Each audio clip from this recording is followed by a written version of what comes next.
What do you remember about Final Fantasy XIII? Removing myself from my actual experiences with the game, I remember an old JonTron video on it. I remember not being able to unhear the really loud footsteps once Yahtzee pointed it out. I remember Lightning having really long thighs. And I remember that everyone hated it. In my memories, however, I can't seem to grasp at a stable thought about the story. Like and dislike dance around each other like unstable magnets, like oil and water, never quite creating a cohesive thought. This uncertainty bothers me immensely. God damn it, I've played maybe hundreds of hours of this game, and I don't know if its story is any good or not. So I played it through, again, and ladies and gentlemen, what I found was, in fact, oil and water, two separate components that do not blend together. By confusion, this unblending slurry was not a misconstruction of memory, it was in fact a perfect reflection of reality. Final Fantasy XIII is a great story that sucks. Allow me to explain. The angry video game nerd. Final Fantasy XIII has a great story. Waiting for me to walk that back? Too bad, I won't. Final Fantasy XIII's story is pristine. I love it. All the right parts are in all the right places. Our hero, Lightning, is on her way to be exiled to a ravenously wild wasteland as a sacrifice of an authoritarian society. She and her unwitting accomplice barely escape their transportation to this hellscape with their lives. A resistance leader leads a ragtag group of freedom fighters in a desperate grab at sweet liberation. A young boy catches a glimpse of this man failing to save his mother, and instead of exploding into rage, he recedes inward, keeping the pain inside. These two stories connect through a woman who turns to Crystal and whose future is left painfully, tragically uncertain. Our cast is then cursed by the god of their enemy into fighting for the people they stood to oppose, or become deathless husks, cursed to be killed or forever wander the land in pain. That's dope. I love it. Cool setup, cool story. Those are my thoughts. That's it. Crack open a cold one and enjoy an autumn breeze with me. Alright, that's long enough. Those are my genuine thoughts, but there's obviously more to it. I said the story was good, and I maintain that it is. Now let me tell you about a concept I've believed in for a long time.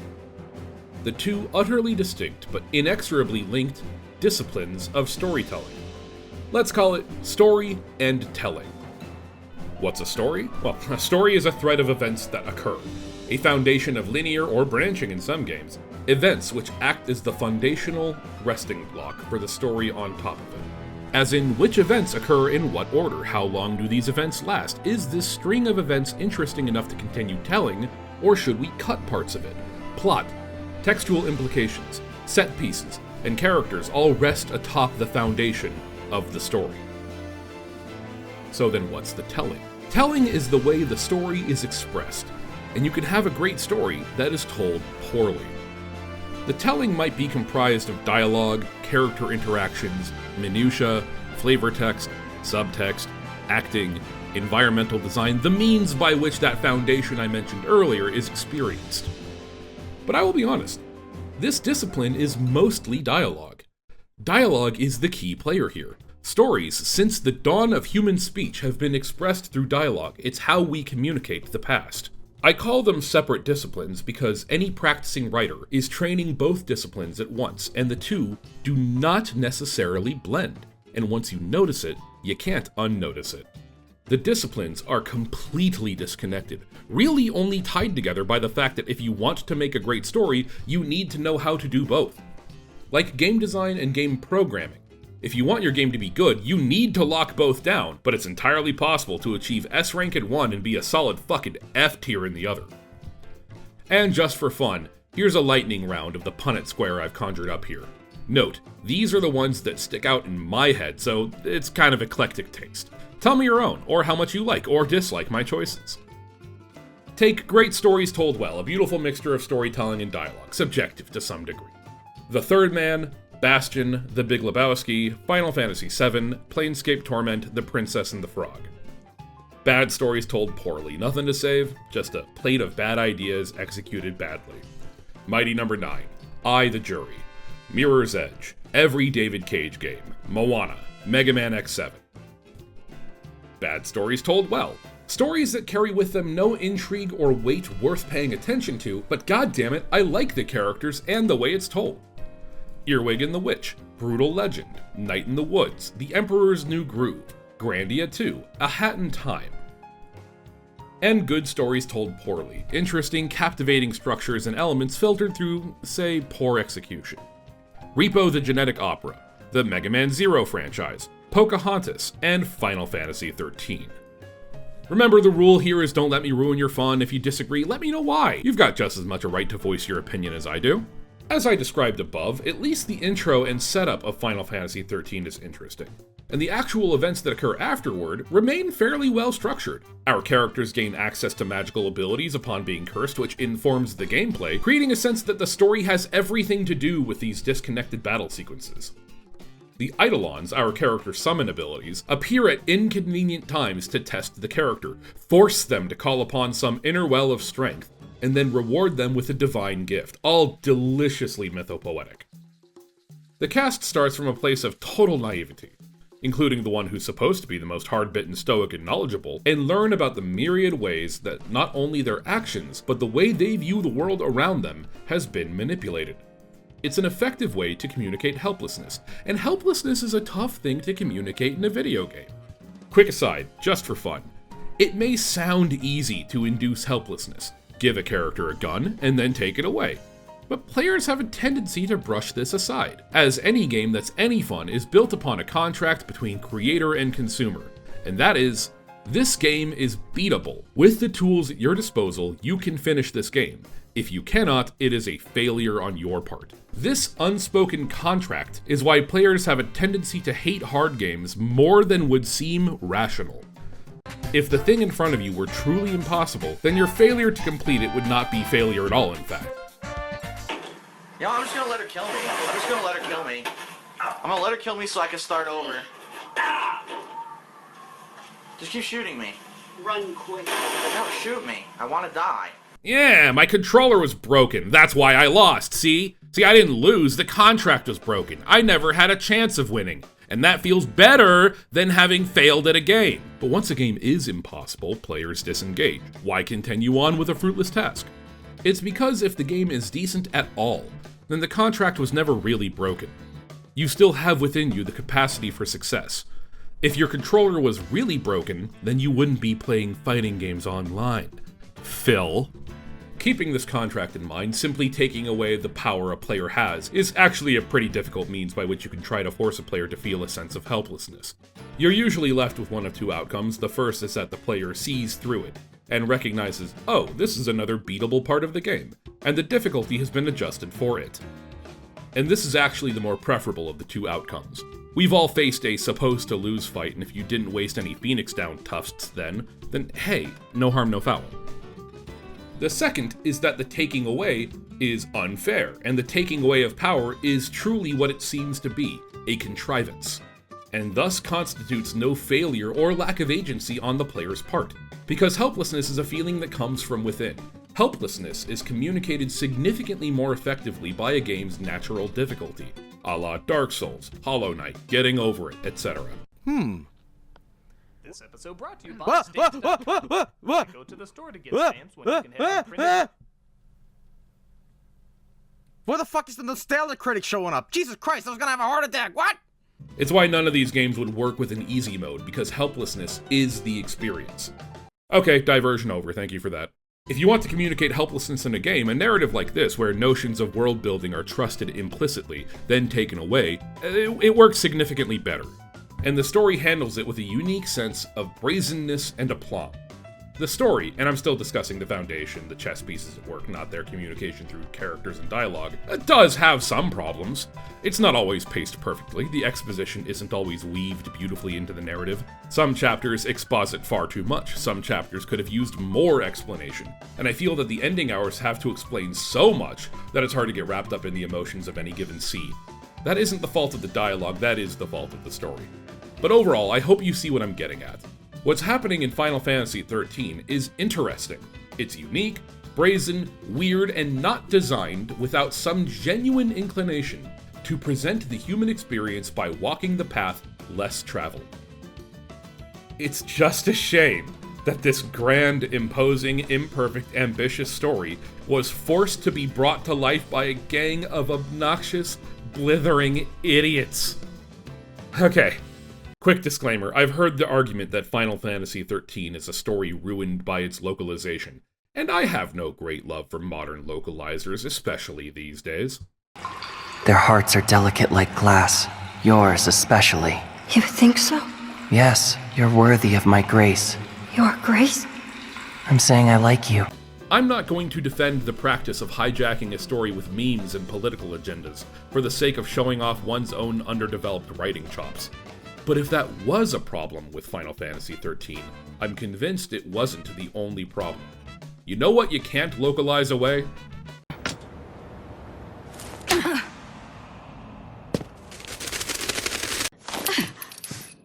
I promise to be hers forever.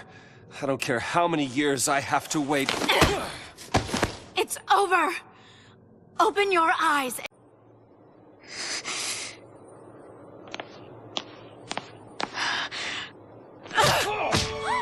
Does she look protected to you?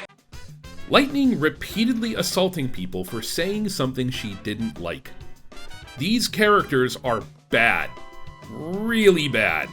And if you don't think so, the lofty aesthetics of the game have blinded you to the fact that these characters do not act like human beings. Lightning takes the leeway we give to stories with huge emotional weight when a character justifiably strikes another for saying something beyond the pale, and runs away with it like the Hamburglar with my fillet of fish. And yes, I order the fillet of fish. I get weird cravings for it. And I order it with cheese. And he's supposed to steal hamburgers, goddammit, what the fuck? Hope is about to carry out a murder plot that he has been advised against multiple times for revenge against a tragic death that Snow tried to stop, and is only interrupted by a gigantic explosion. And Snow forgives him immediately afterward, while taking responsibility for something he tried to prevent. Zaz constantly manages to... You know, because he's got the bird on his head. And okay, fine, I like Zaz. Fang is an absolute cipher with no attempt to establish her any better than her extremely late introduction allows. 2/3 of the game in, and I knew nothing about her other than she was generically braggadocious. And she had a friendly relationship with Vanille. Wait, what was their relationship? What are they, lovers? They were both Lassie, I remember that. Okay, they're friends, I guess? Possibly lovers? I don't know anything about this broad. Oh, and let's get started on Vanille. Stay close. I want to look around.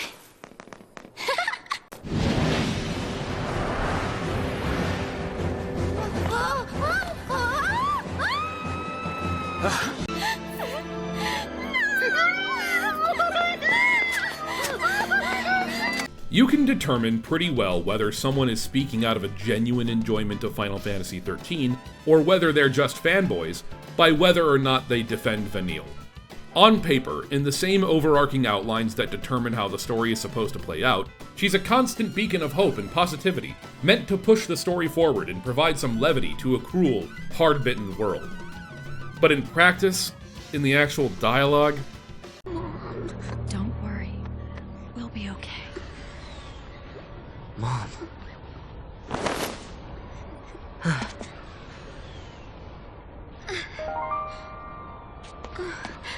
Here.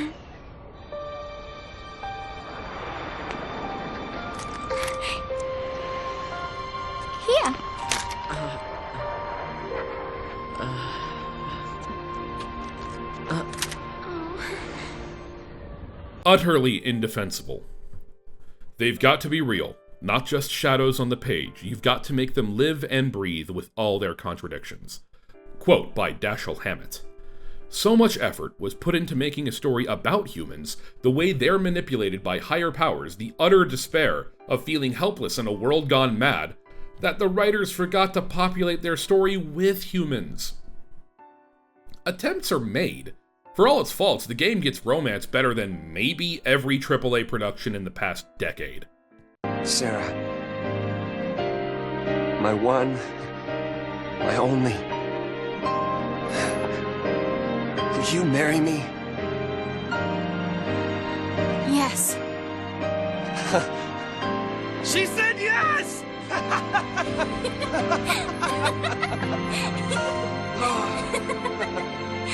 But I can't help that the more attractive sways and movements of the story are, yeah, blighted by the fact that the guy doing the proposing is Snow, who in this same story openly and willingly deludes himself to intentionally obscure his own perspective of reality. While we're doing that, Simone will use Logon to combine with that behemoth's head and take control of it away from them. Then, we'll use the captured behemoth to crush the enemy gunmen. At that point, the fight is ours. Are we clear? Yeah! That's some crowd. Gonna need a plan. Since when have heroes ever needed plans? People judged this game pretty harshly immediately upon release. I think the answer as to why is a lot of things. I'm a writer, I'm a script jockey. I make the words, not the music or the systems or the what have you. I've consulted some other experts. Gameplay purists, of which I am one on my better days, and I agree, maintain that the story is far too linear for far too long, making the addition of a minimap on screen an out-and-out joke for 90% of the game's runtime. I also agree with a ton of the support for the battle system. It's kind of a great twist on an old classic. Once you've been tutorialized on it anyway for what, I think 12 full hours of gameplay? Gross Girl, the lead artist for Inverse Ninjas and someone on whose opinion I regularly depend, feels fairly strongly that the characters lack a sense of relatable texture. They all shop from the same store. It's not a living world, it's an Instagram photo shoot, she said, though I paraphrase. Every character is always fresh out of the shower, and I agree, especially noting that the mark of the Lessee's inhumanity and unwilling pact with a Lovecraftian deity manifests as a fashionable tattoo. Musicians, well, they all love it actually, and why shouldn't they? The music's freaking great. But as for myself, what I say about why people judged this pretty harshly? Well, I find typically that saying everyone is wrong ignores a larger point. Can the world agree that something that objectively sucks is great? Yes. 100% so. Absolutely. Without question. You're telling me that 50 million screaming fans are never wrong? I'm telling you that 50 million screaming fans are fucking morons! But there's typically a reason that the greater public as a whole dislikes something. The greater public loved the indefensibly awful Transformers movies. But if you look closely, what they really were boils down to the Fast and the Furious, movies with conventionally attractive women and souped-up machinery, forms of appeal that do not by themselves suck, and were given a sense of grand scale and kaiju-esque destructive potential. It was exactly what people wanted at the time. I am directly below the enemy scrotum. And who cares if the movie was any good? You can tell them they were wrong that it was good, but you can't tell them that they didn't like it. They did, over and over again. And I think pretty strongly that the characters were both the reason why the story didn't work, and the reason no one wanted any part of it. The games that were popular around Final Fantasy XIII's release date were Arkham Asylum, Assassin's Creed 2, and Uncharted 2, among thieves.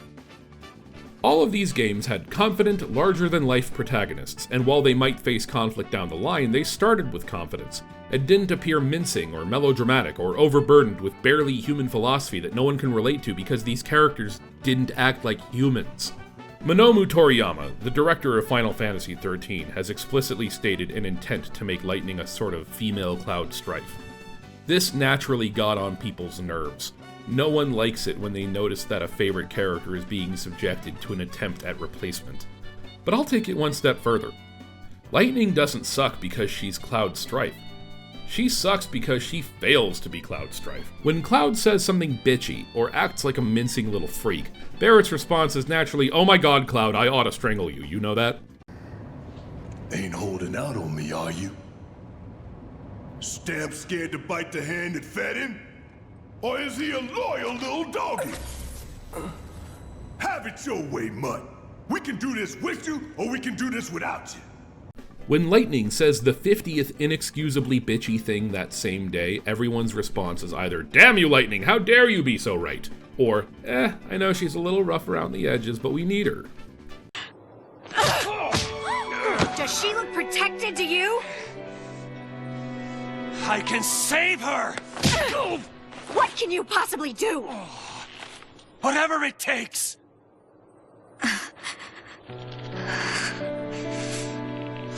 And being spoken down to by an annoying busybody who doesn't need you, doesn't need your help, doesn't want your help, and would rather you just stop talking completely, is not only something we didn't want back then, but it's something we've only grown to further dislike, and it keeps happening. Final Fantasy XIII is a gigantic game. Humongous. Really, any game this size should turn out to be this imperfect. It's a miracle any game anywhere, with all its time, money, resources, and conflicting systems, should ever be at all cohesive. And with the number of cogs turning, it was natural that some of them should fail to feed into each other correctly. I don't hate Final Fantasy XIII. In fact, I may even go so far as to say I recommend it, if you can put on some pretty incredibly large blinders to the game's numerous faults. The story, as I've stated, is interesting. The music's great. The combat is fantastic, after some time. I just think it tripped up in the one place it really needed to not trip up, and that is the construction of the characters we were going to spend all of our time with. Is it possible to create a long-form story wherein we spend time with unlikable characters? Yeah, totally. And these situations can be navigated in a myriad of ways. Scott Pilgrim, and I'm talking pre-Scott Pilgrim Takes Off here, is a self-absorbed dink who uses his innate helplessness to garner sympathy from the people around him. He sucks.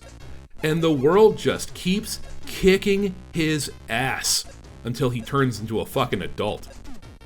Afro Samurai's Afro is a psychopath with no regard for human life whose small moments of humanity only serve to act as exceptions to the rule that he's a walking demon. But he's cool, and he's not annoying. He's a psycho that we want to hear more about. Final Fantasy XIII's characters are, for the most part, obnoxious and melodramatic. Put a strong piece of bulletproof glass between me, a convicted murderer, and a theater kid, and ask me which of the two I'm gonna get sick of hearing from first.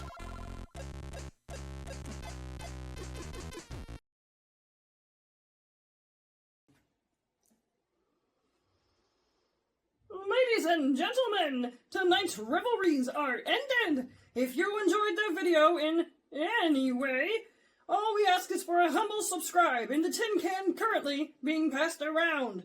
On the screen before you is a list of our patrons who have decided to donate their hard-earned coin. And you may visit us after the show if you wish to join our steadily growing list of patron supporters. I hope to see you all again soon, and thank you for stopping by.